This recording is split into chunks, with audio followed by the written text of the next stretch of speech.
Okay, so we're coming together today to talk about the imposter syndrome. I'm joined by Erik, a good friend of mine and a colleague shadow work coach over in Belgium. Hi, Erik. Hi. Hi, Ashley. Good to be here and talk about this with you. So what is it about this subject? I mean, we were talking a couple of days ago and talking about things to discuss on some podcasts, and this was one of the things that came to mind. Why is that important to you?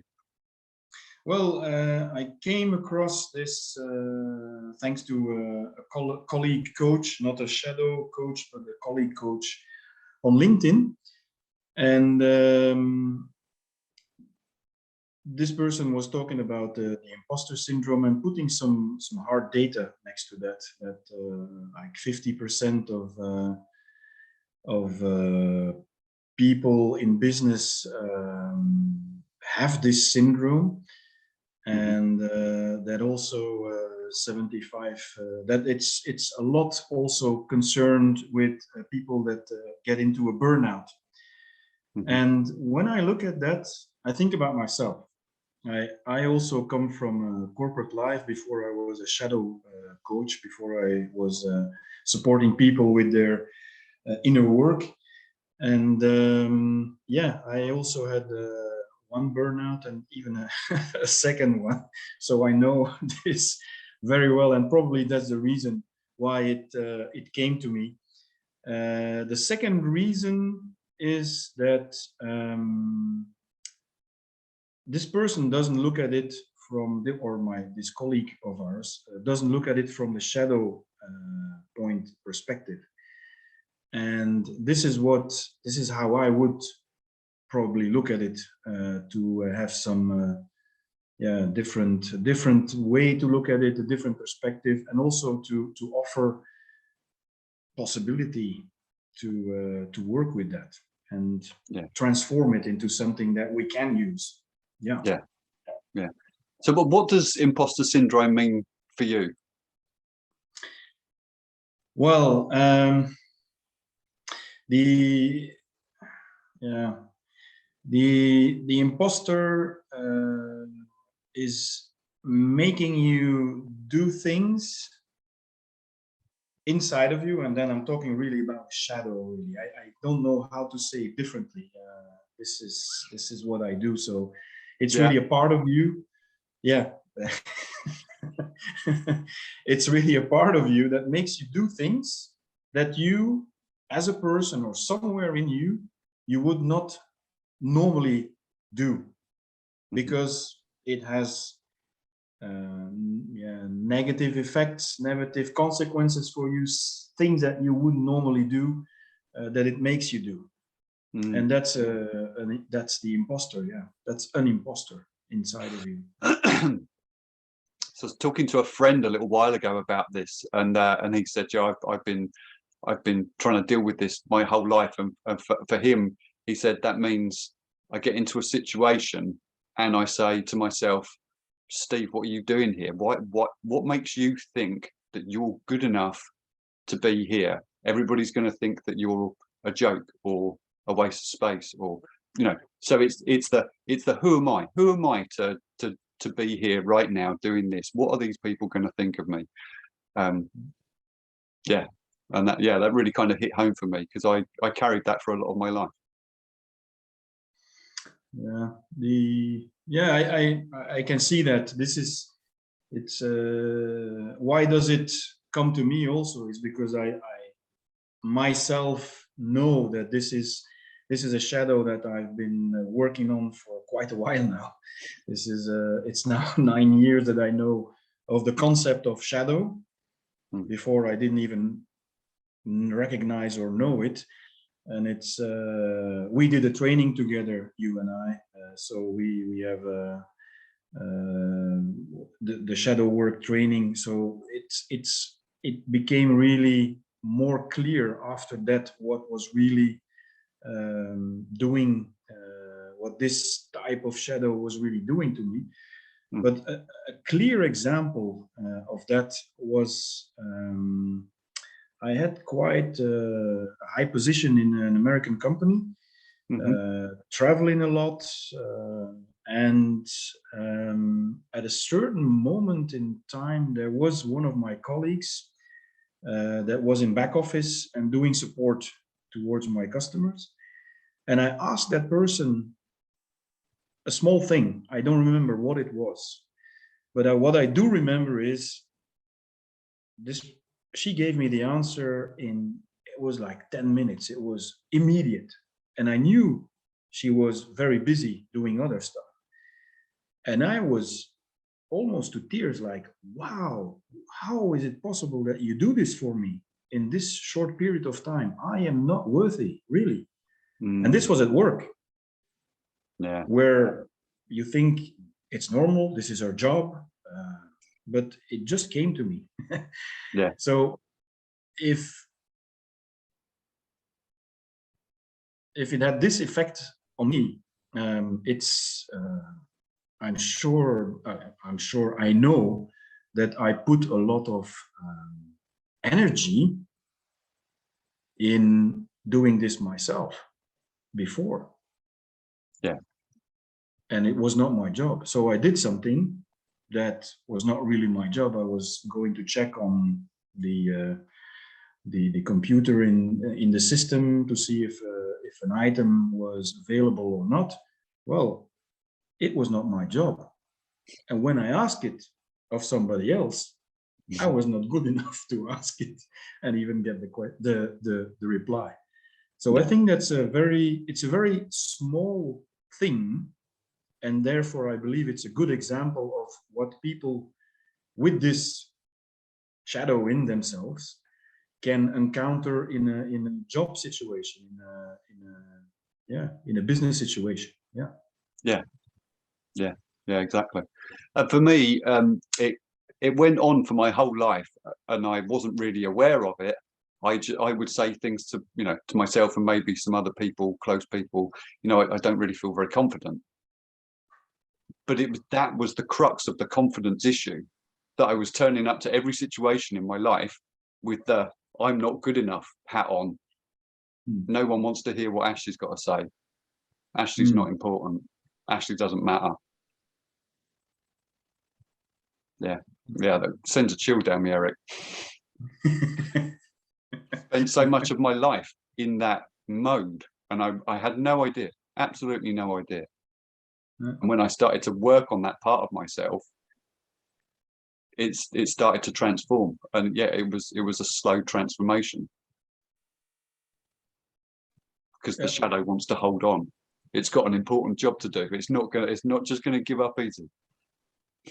What does it have to lose? Exactly. Do you know for your shadow what it had to lose? What was at risk of it letting go?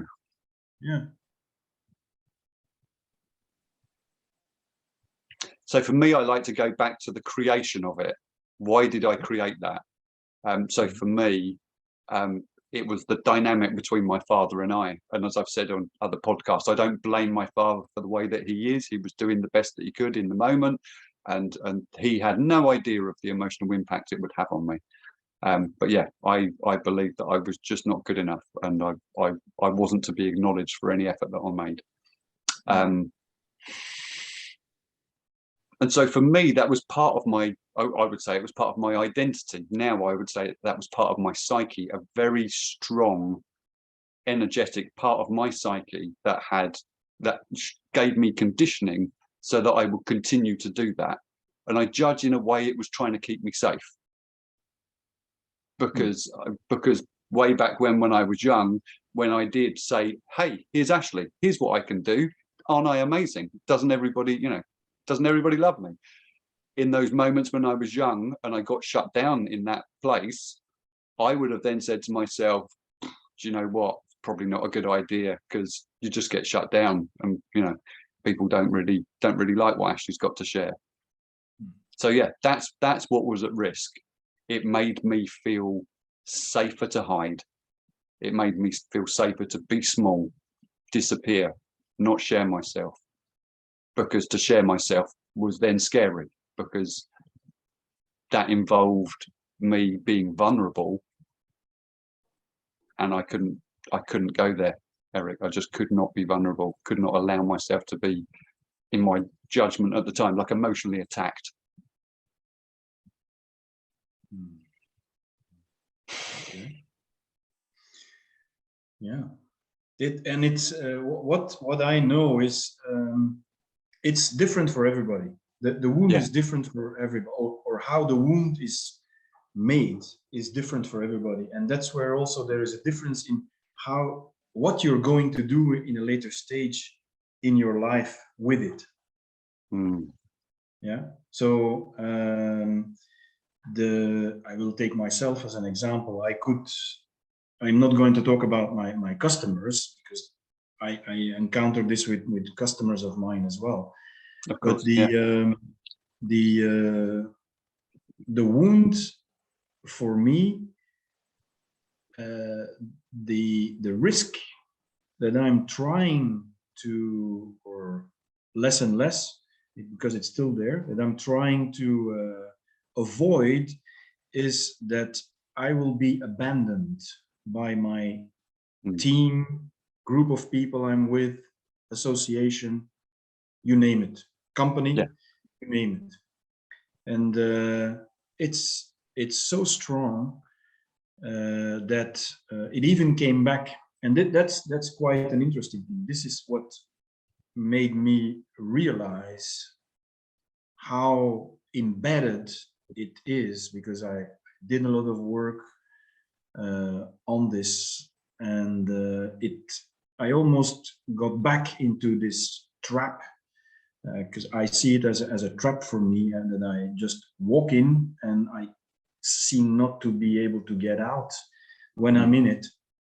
It was when I was working, after that I got out of corporate life, I almost got back into a burnout, because I was doing something for an association, and it's something that I believe in 100% in the work that this association is doing. So it had nothing to do with selling or with marketing, where I was in before, of something of a commodity.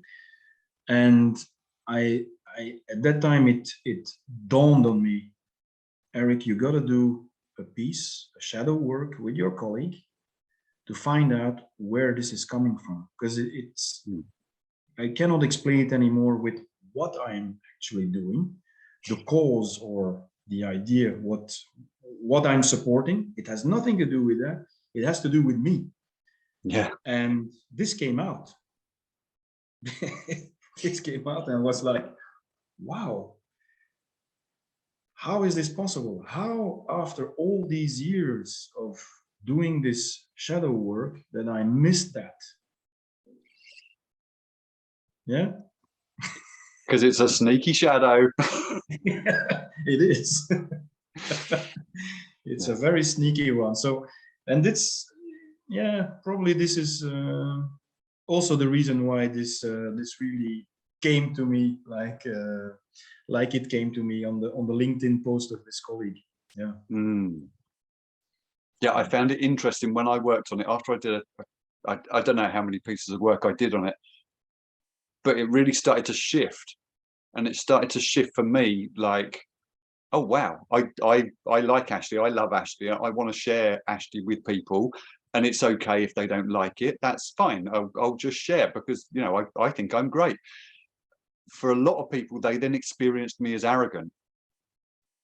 You know, I'd completely flipped. I'd gone from being a person with very little confidence and unable to express myself, to all of a sudden being able to express myself all the time and feeling very confident and bubbly. And for a lot of other people, that wasn't okay either.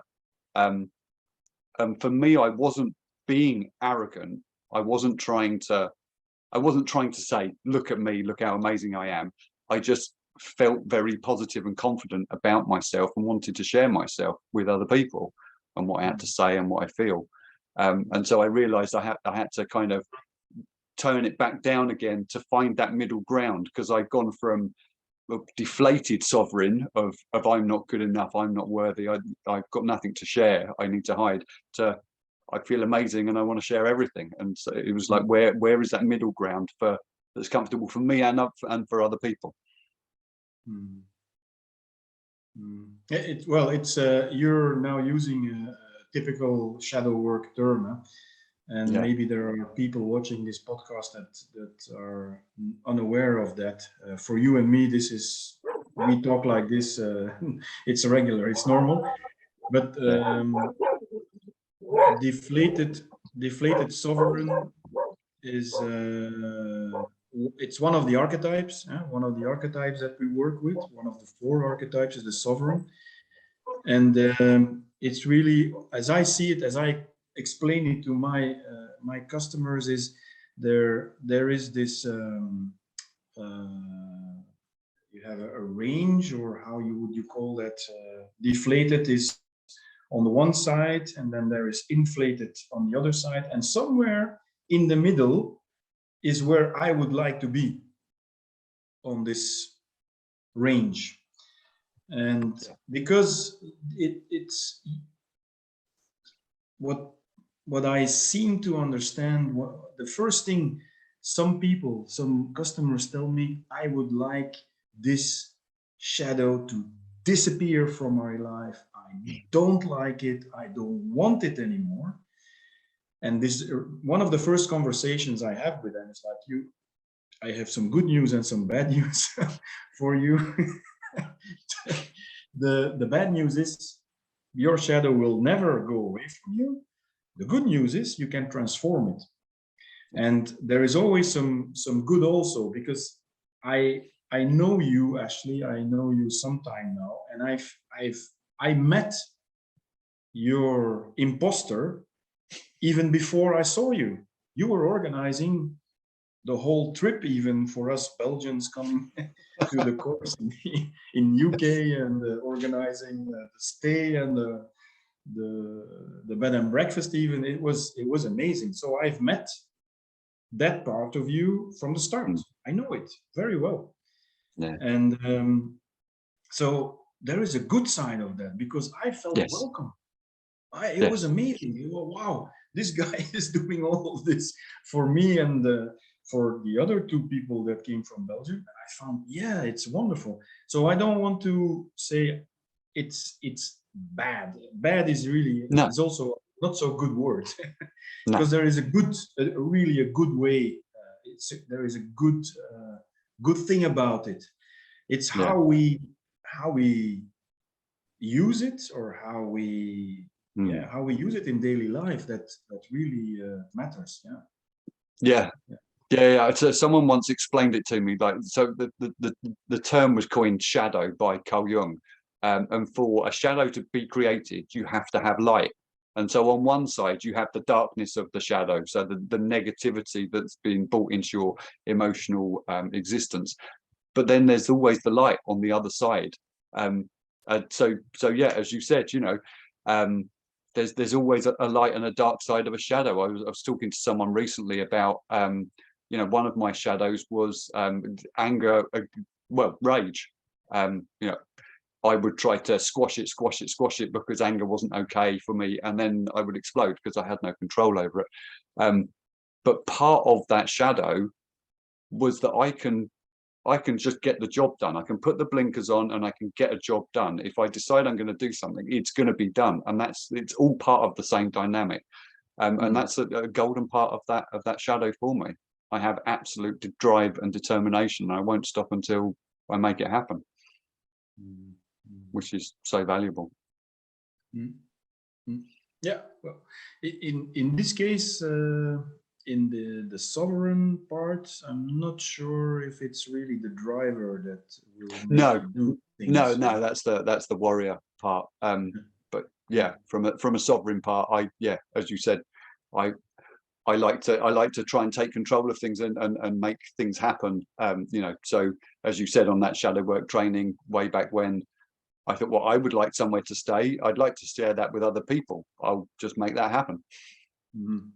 All right. And I was so touched when everybody arrived and they were like, oh wow, this is so lovely that you've organized this for us. And I was like, yeah.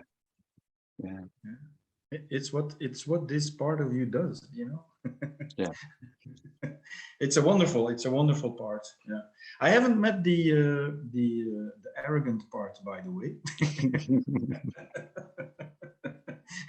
And it will be a joy to meet that part of you if it would come, if people, because it's always interesting, and something that I try to mind more and more. What people say of you is most of the time a projection of themselves, Yeah. of how they are. So if they tell you that you're arrogant, or if you're nice, or if you're soft, or if you're beautiful, or whatever, it's probably something that they own themselves. So it's not always easy to allow what is really yours and say this is, and push back what is not yours. So if I haven't met the arrogant part, maybe it's not yours. I know. Maybe it was just someone else's projection. Exactly. Exactly. Yeah. Yeah. Okay. So I guess we'll wrap it up there. And we've had a nice little chat about sovereign, and how the imposter syndrome can relate to the sovereign energy. And yeah, it'd be good to come back around the table and have another chat and deepen that further.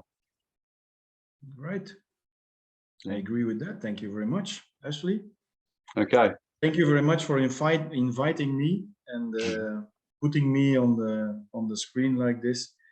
It's yeah, it's good for me as well. It's good for my sovereign. Good.